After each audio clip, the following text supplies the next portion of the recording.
ఒక్కొక్కటిగా అభివృద్ధి చేస్తూ ఉంటే నిన్న కొడాలి నాని బయటకు వచ్చి మేము 6 నెలల్లో బయటకు వస్తున్నాం, మళ్ళీ పుల్లు సింహాలలాగా మళ్ళీ మేము పోరాడేస్తాం, అధికారంలోకి వచ్చేస్తాం. మీరు ఎంతసేపు అధికారంలో రావటం కన్నా మీరు చేసిన తప్పిదాలేంటి, మీరు ఎందుకు 11 సీట్లకు పడిపోయారో తెలుసుకోండి అయ్యా.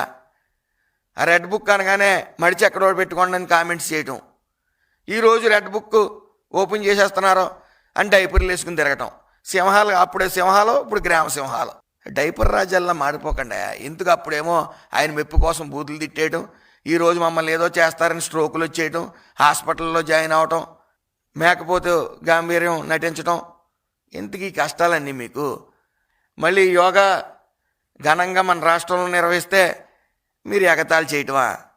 అవన్నీ చంద్రబాబు నాయుడు గారు చాలా విజనరీ ఉన్న నాయకుడు. ఆయన మీకోసమే ప్రత్యేకించి వీళ్ళ మానసిక స్థితి బాగలేదు, వీళ్ళు మానసిక స్థితి మెరుగుపరుద్దాం అని ముఖ్య ఉద్దేశంతో యోగా లాంటి ప్రాక్టీస్ చేస్తారు మీరని చెప్పి అవన్నీ ఘనంగా నిర్వహిస్తూ ఉన్నారు.